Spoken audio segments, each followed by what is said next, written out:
Hey, everybody, it is the Stan Show. It's my inaugural flight of this thing, and all I ever intend to do here is to show you cool stuff that I like, and maybe even a cooking segment or two, barbecue, of course, and just other things that I think that you would enjoy as much as I do. I'm going to kick today right off with going right to YouTube and showing you things that I regularly watch on YouTube. I hardly watch television anymore at all. Most of what I watch is on YouTube.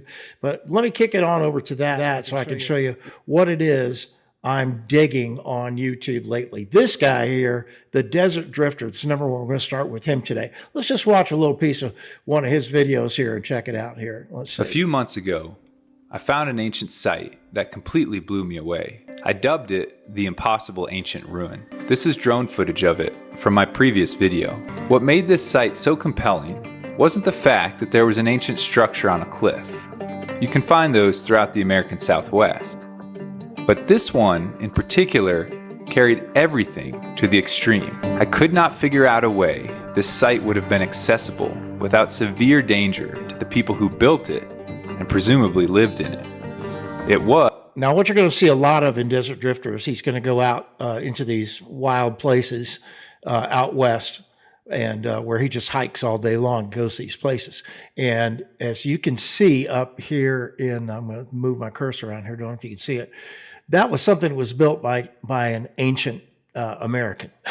And he finds a lot of these things you see around, a lot of these rocks that are piled up here. These were built up high on these amazing structures for people to feel safe wherever it was they were, to not be attacked by other people or animals or whatever. Let's keep going here. Was, and still is, unlike anything else I've seen. In the aftermath of this, I knew I had to go back.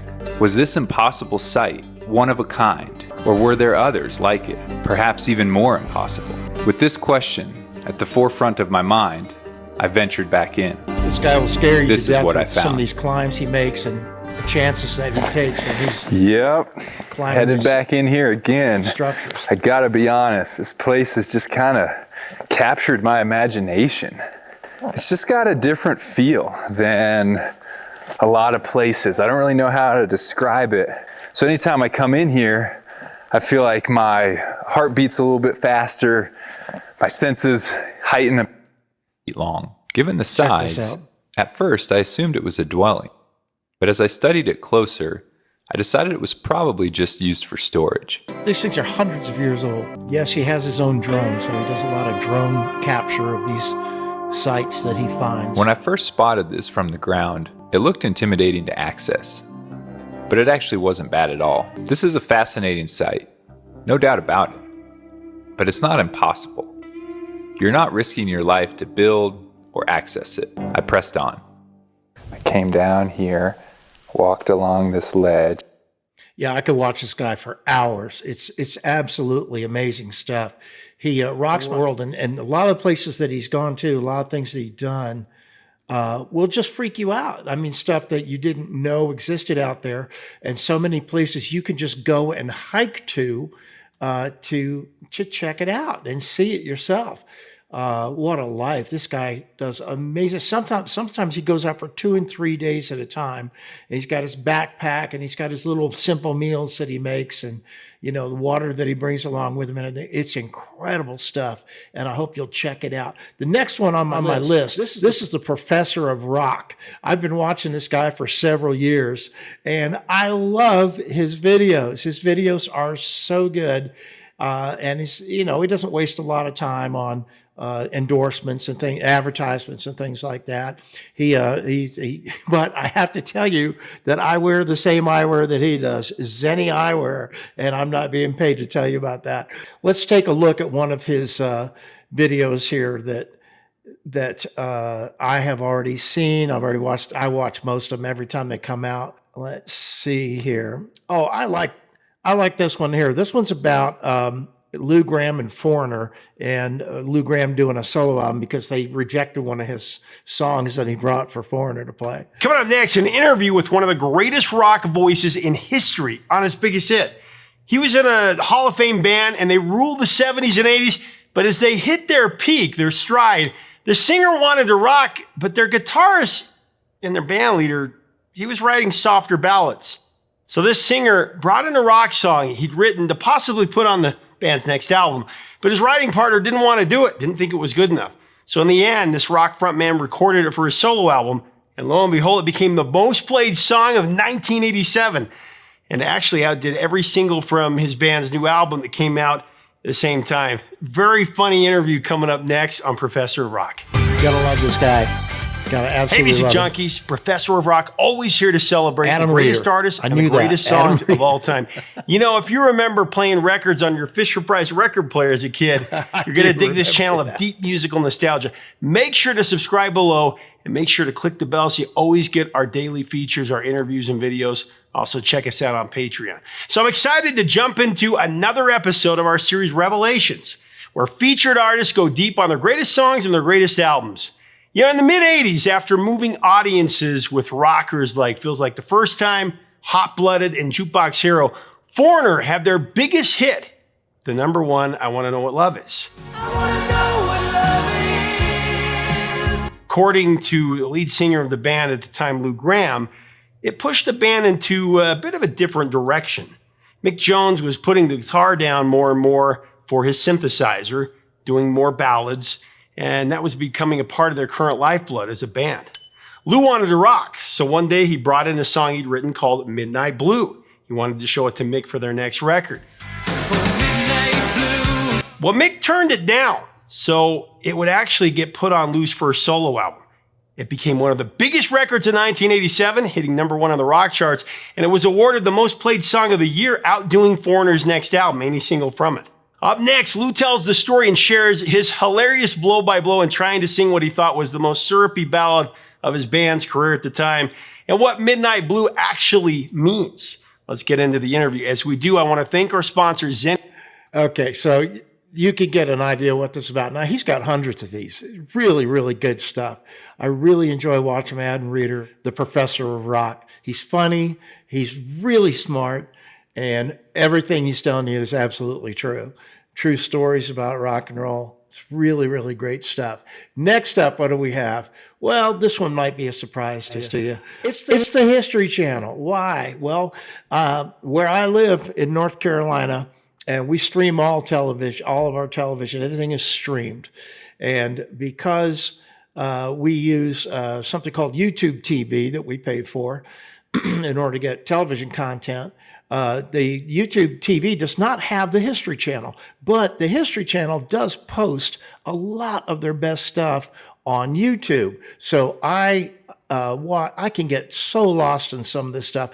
This was a great episode of The Unexplained, the Knights Templar, Darkest Secrets. That was fantastic.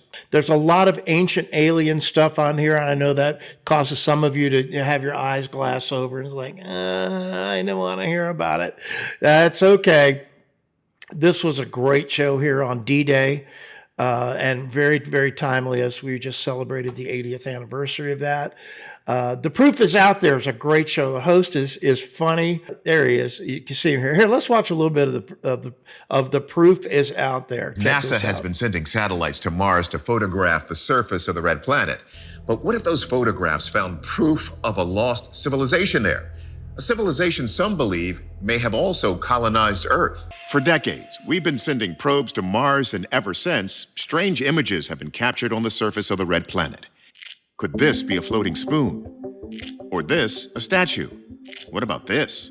The face of a god? But then, in the spring of 2020, things got really strange when an amateur astronomer claimed the cameras on the Mars Reconnaissance Orbiter photographed this. Take a closer look. It appears to be a group of buildings and pyramids on Mars, one even in the shape of an eagle's head. George Haas is the director of the Esoteric Cydonia Institute. He believes this could be evidence of an ancient civilization on Mars. The first structure to get my attention is this four-sided pyramid that has a conjoined mound at the top. These are large geoglyphic formations that show intelligent design. All kinds of formations that appears to be a city. George also believes these Martian pyramids are eerily similar to the ancient Mayan pyramids in Mexico. Okay, now what does he mean? What does he mean by the proof is out there? Why is it called that? Well, because when you move on, he gets to a total debunking thing here, and it's great. Radius of nearly 4 miles. But before we mourn the annihilation of Martian civilization, let's determine if there was a civilization at all. We took these photos to the best in the field, Mars mission planner Jonathan Hill. Hill begins by examining the large Eagle's Head structure. Okay, now you're going to go through a long period of analysis, and here's something on the pyramid here. When you look at it, the difference between an actual pyramid is that all the angles are perfect. They were artificially engineered. When you look at a mesa like this, the edges aren't straight, they're all curves. The top is not centered. That they're not Let's being get to the verdict affected here. by this known effect. So it's simply a trick of the eye. And turns out that sometimes we'll see things we want to see and not what's actually there. So our verdict? Pareidolia. But don't let that stop you from looking up at the stars for that alien life. So he's great. I love to watch these episodes. Before we move on from that, I just want to say that here on the History Channel, YouTube channel, you've got a lot of episodes of like the Secrets of Skinwalker Ranch, great stuff. Told you about D-Day. There's all kinds of great stuff on here. I like Unexplained Mysteries quite a bit. It's good stuff. This show Ice Road Truckers can be very entertaining at times. Holy Marbles, another great show. Oh, Axemen, great stuff. And a lot of times these are full episodes. Sometimes they're snippets, sometimes they're full episodes. You just have to look and see. Jaw-dropping monuments of the ancient world. This was a fantastic episode. Really, really well worth watching. I hope that you'll check it out. Next up, we've got Rick Beato. Rick Beato is... Rick is he's a studio owner in LA, and everybody who's famous in music knows who Rick Beato is. He has recorded all the best in the world at some time in his life. And a few years ago, he opened up his studio to start making videos about all of his experiences. And then he started doing a lot of great interviews with very famous people. As an example of that, one that I could not take my eyes off of was, he did one with Michael McDonald. The Michael McDonald interview is an hour and 42 minutes long and just absolutely fantastic stuff. Watch some of this here, right here. And we didn't know what to expect, but we got through this set, and we didn't get hit with any mud or anything. But I remember that was like the first kind of inklings of this new kind of movement in the audience, and there was some bands on the bill that were unlike anything I'd ever heard, very raw and very, and the crowd seemed to really be on the same page with them, But there were some great bands that we played with. I think on that gig, Thin Lizzy was one of the bands, and but you could tell that the landscape was changing, we were getting closer to the 80s and, into the 80s. And once again, that's Rick Beato. He's got hundreds of videos and lots of different kinds of content. And if you're a musician or you're interested in music, you will find a lot of really, really great content on Rick Beato's YouTube channel. Last one I'm going to cover for today. This is Dan Monroe. I just recently discovered Dan Monroe, and he is something else. It's now called Dan Monroe Movies, Music, and Monsters. And that's because he dreamed up this thing just about 6 months ago where he would do incredible programs about what happened to all your favorite stuff. This entire episode here is about the Seaview submarine from Voyage to the Bottom of the Sea and what happened to the props from that, the submarine props from that. This is all about the show The Invaders, Forbidden Planet, all kinds of stuff that you're going to remember from your childhood if you're as old as I am. And this stuff is just fascinating. So much behind the scenes stuff about television shows and movies. And he also does some music episodes. Not a lot, but he does some music episodes. There's one more I'd like to do today. Let's show you the Y-Files because it just kills me. The Y-Files is an episodic thing. And here it is here. The Y-Files has been on the air it's been on YouTube now for about 2 years. And he used to do a brand new program every Thursday at 9 p.m. But he's gotten behind a little bit now because a lot of his programs have gotten a lot longer, and he covers very, very controversial topics, a lot of conspiracy theory stuff, and then just goes on and on about these things. You find out things you never, ever knew in your life about fascinating people. And then at the end of his things, he pretty much debunks everything, and which, if you're not ready for that, it could freak you out. That's good stuff. The Y files. Here's one he did on Gobekli Tepe. Give you an idea what this is like. We are the descendants of an ancient civilization, one which mastered technology, mapped the cosmos, and understood our relationship with the natural world. Our ancestors traveled the world and built enormous structures. They scaled their creations into cities.